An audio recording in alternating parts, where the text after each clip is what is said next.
Hola amigos de YouTube. Felices fiestas atrasadas. Espero que la hayan pasado bien.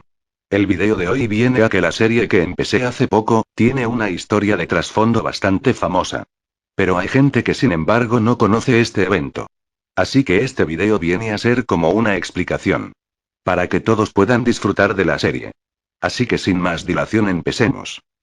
El accidente de Chernóbil 1 fue un accidente nuclear sucedido en la central nuclear Vladimir Ilich Lenin, a 18 kilómetros de la ciudad de Pripyat, actual Ucrania, el sábado 26 de abril de 1986. Considerado, junto con el accidente nuclear de Fukushima primero en Japón de 2011, como el más grave en la escala internacional de accidentes nucleares, accidente mayor, nivel 7, constituye uno de los mayores desastres medioambientales de la historia. Aquel día, durante una prueba en la que se simulaba un corte de suministro eléctrico, un aumento súbito de potencia en el reactor 4 de esta central nuclear produjo el sobrecalentamiento del núcleo del reactor nuclear, lo que terminó provocando la explosión del hidrógeno acumulado en su interior.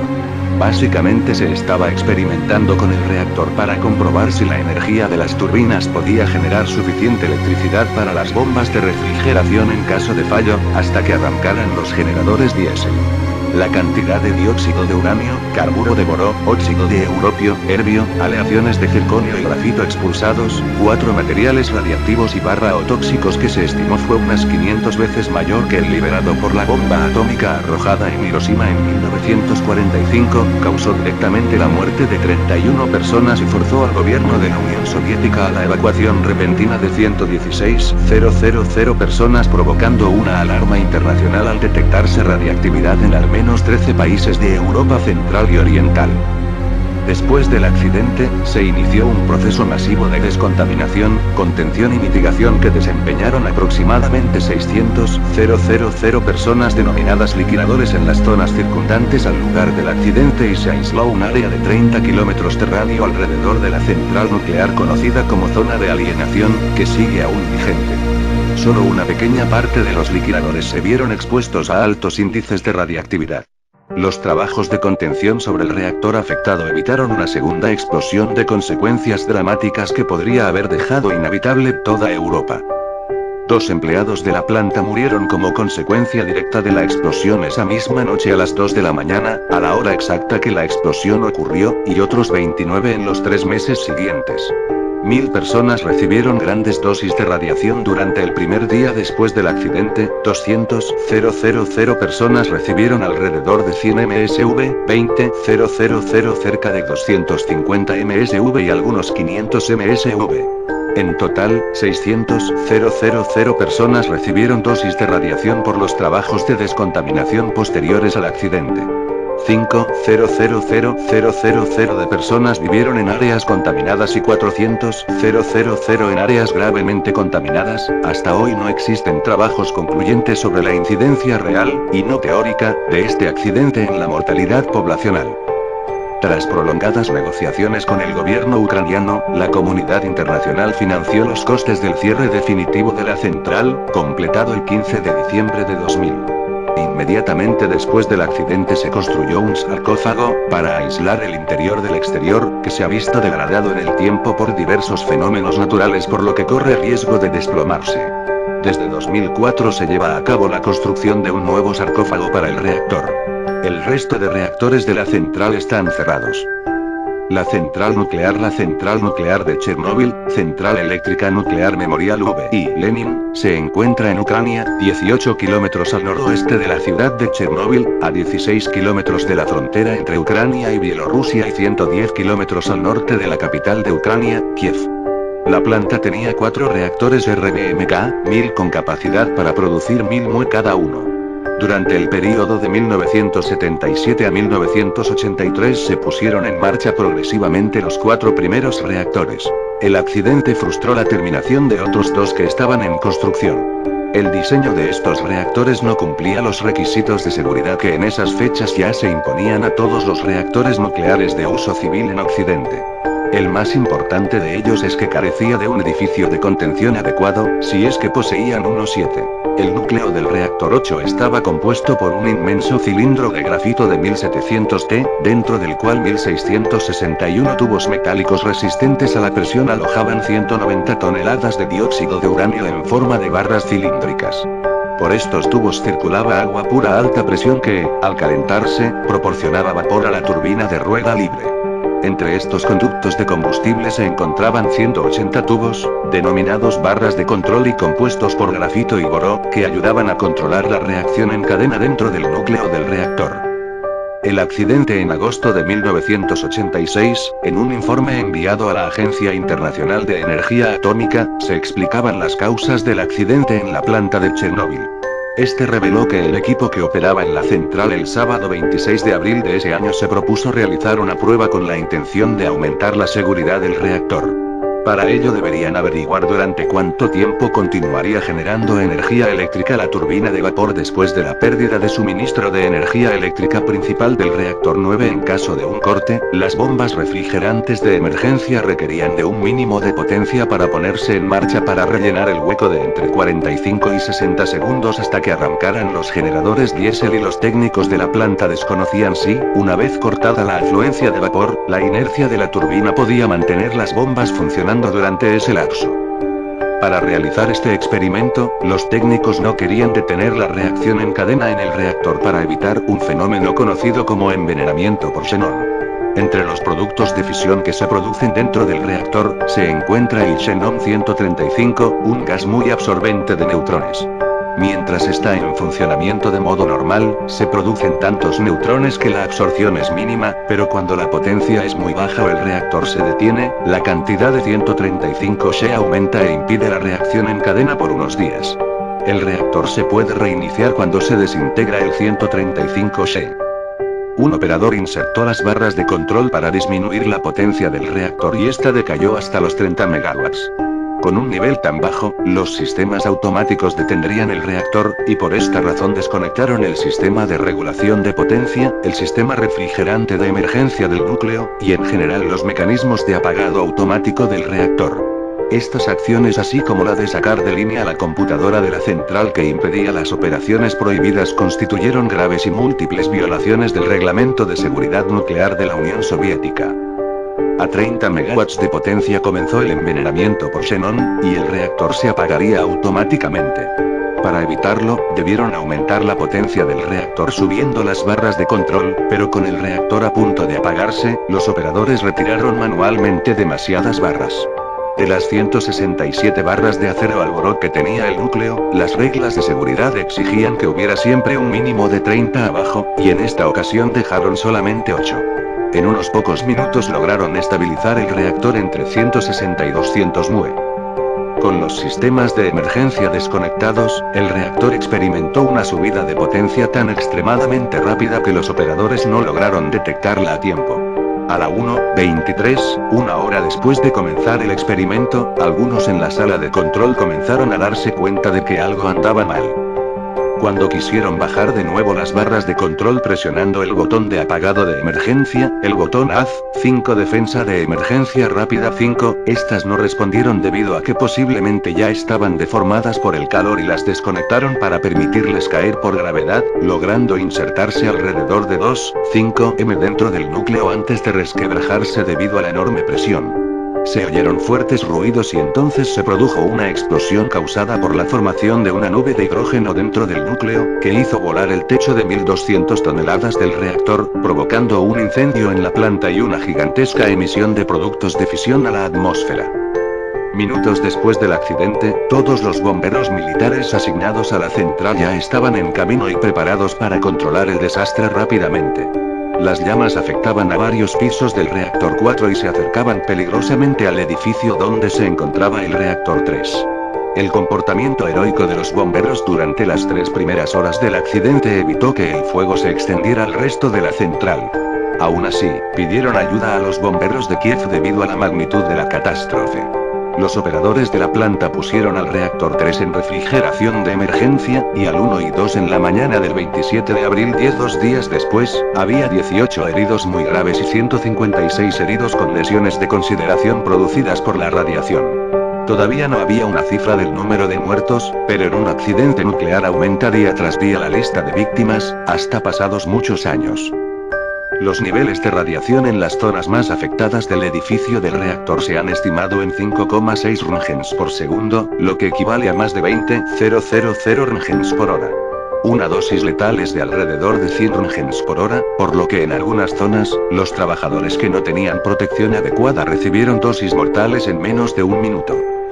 Sin embargo, un dosímetro capaz de medir hasta 1000 R/S quedó enterrado en los escombros cuando se derrumbó una parte del edificio, y otro se quemó al encenderlo. Todos los dosímetros restantes tenían límites de 3, 6 R/H, por lo que la aguja quedaba atascada en el nivel máximo. En consecuencia, los operarios reactor solo podían determinar que el nivel de radiación estaba en algún lugar por encima de los 3, 6 R/H, cuando en ciertas áreas llegaban a los 30.000 R/H. Debido a las bajas e inexactas lecturas, el jefe del turno nocturno, Alexander Akimov, supuso que el reactor estaba intacto. Se ignoró la evidencia de piezas de grafito y combustible del reactor alrededor del edificio, y las lecturas de otro dosímetro traído hacia las 4:30 de la mañana fueron desestimadas bajo el supuesto de que estaba defectuoso. Akimov se quedó con los demás operadores en el edificio del reactor hasta la mañana tratando de bombear agua al reactor. Ninguno de ellos llevaba equipo de protección. La mayoría, incluyendo Akimov, murieron por envenenamiento por radiación dentro de las 3 siguientes semanas. El primer acercamiento en helicóptero evidenció la magnitud de lo ocurrido. En el núcleo, expuesto a la atmósfera, el grafito del mismo ardía al rojo vivo, mientras que el combustible y otros metales se habían convertido en una masa líquida incandescente. La temperatura alcanzaba los 2500 grados, e impulsaba el humo radiactivo en un efecto chimenea a una altura considerable. Mientras tanto, se estableció el control permanente de la radiación en Pripyat, que para la tarde del 26 de abril era de unas 600.000 veces el fondo natural. Por otro lado, un comando militar fue enviado a tomar lecturas en la base de la planta.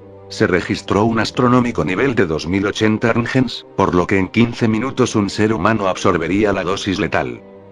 Evacuación. Al mismo tiempo, los responsables de la región comenzaron a preparar la evacuación de la ciudad de Pripyat y de un radio de 10 kilómetros alrededor de la planta. Esta primera evacuación comenzó de forma masiva 36 horas después del accidente y tardó 3 horas en ser concluida. La evacuación de Chernóbil y de un radio de 30 kilómetros no se llevó a cabo sino hasta el 2 de mayo. Para entonces ya había más de 1.000 afectados por lesiones agudas producidas por la radiación. Varios helicópteros del Ejército Rojo se prepararon para arrojar sobre el núcleo una mezcla de materiales que consistía en arena, arcilla, plomo, dolomita y boró absorbente de neutrones. El boró absorbente de neutrones evitaría que se produjera una reacción en cadena. El plomo estaba destinado a contener la radiación gamma y el resto de materiales mantenían la mezcla unida y homogénea. Cuando el 13 de mayo el reactor dejó de emitir radiación, se habían arrojado al núcleo unas 5000 t de materiales. Comenzó entonces la construcción de un túnel por debajo del reactor accidentado con el objetivo inicial de implantar un sistema de refrigeración para enfriar el reactor. Este túnel, así como gran parte de las tareas de limpieza de material altamente radiactivo, fue excavado por reservistas del Ejército Rojo, jóvenes de entre 20 y 30 años. Finalmente, jamás se implantó el sistema de refrigeración y el túnel fue rellenado con hormigón para afianzar el terreno y evitar que el núcleo se hundiera en las capas subterráneas debido al peso de los materiales arrojados y tocara el agua de los depósitos subterráneos. En 1 mes y 4 días se terminó el túnel, y se inició el levantamiento de una estructura denominada sarcófago, que envolvería al reactor y lo aislaría del exterior. Las obras duraron 206 días. Las evidencias en el exterior. Las evidencias iniciales de que un grave escape de material radiactivo había ocurrido en Chernóbil no vinieron de las autoridades soviéticas sino de Suecia, donde el 27 de abril se encontraron partículas radiactivas en las ropas de los trabajadores de la central nuclear de Forsmark, a unos 1100 kilómetros de la central de Chernóbil. Los investigadores suecos, después de determinar que no había escapes en la central sueca, dedujeron que la radiactividad debía provenir de la zona fronteriza entre Ucrania y Bielorrusia, dados los vientos dominantes en aquellos días. Mediciones similares se fueron sucediendo en Finlandia y Alemania, lo que permitió al resto del mundo conocer en parte el alcance del desastre 12.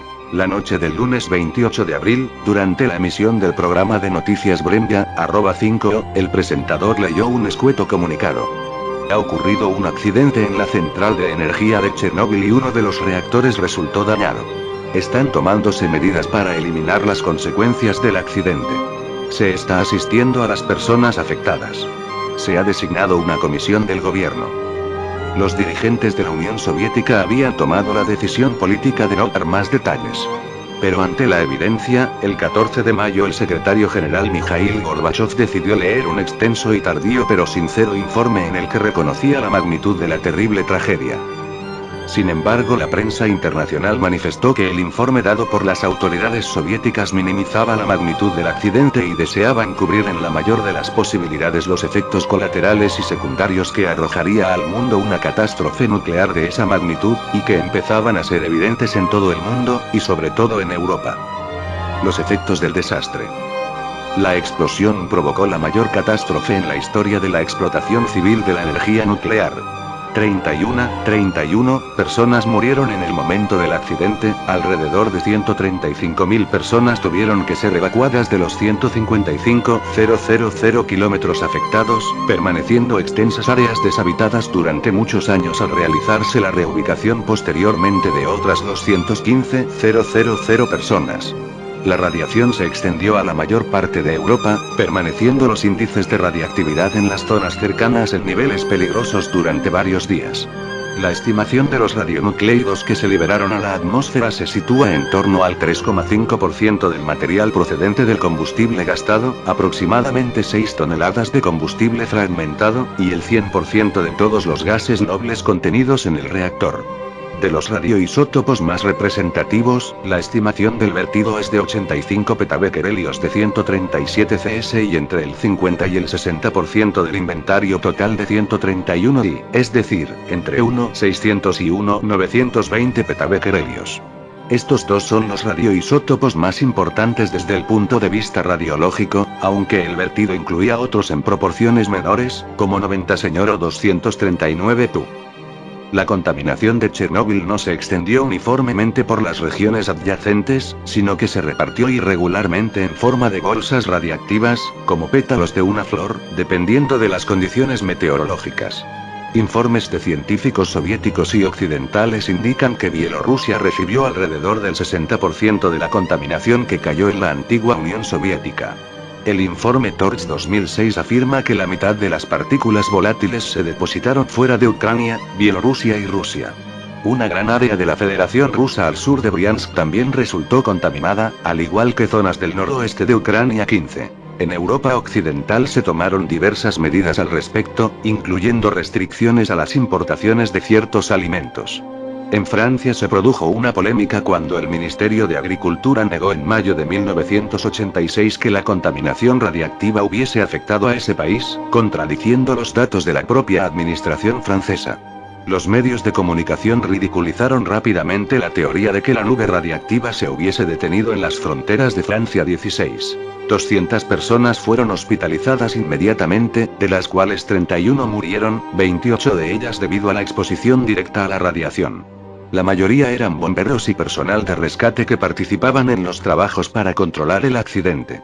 Se estima que 135.000 personas fueron evacuadas de la zona, 17 incluyendo a los alrededor de 50.000 habitantes de Pripyat. Para más información en cuanto al número de afectados, véanse las secciones siguientes. Antes del accidente el reactor contenía unas 190 toneladas de combustible nuclear 18. Se estima que más de la mitad del yodo y un tercio del cesio radiactivos contenidos en el reactor fue expulsado a la atmósfera. En total, alrededor del 3,5% del combustible escapó al medio ambiente 19 debido al intenso calor provocado por el incendio. Los isótopos radiactivos liberados, procedentes de combustible nuclear, se elevaron en la atmósfera dispersándose en ella. Los liquidadores recibieron grandes dosis de radiación. Según estimaciones soviéticas, entre 300.000 y 600.000 liquidadores trabajaron en las tareas de limpieza de la zona de evacuación de 30 kilómetros alrededor del reactor, pero parte de ellos entraron en la zona 2 años después del accidente. Bueno, gente. Espero que hayan entendido aunque sea un poco. Esta historia es solo el trasfondo, así que no hace falta que se sepan la historia a fondo. Sin más que decir, nos vemos en la próxima.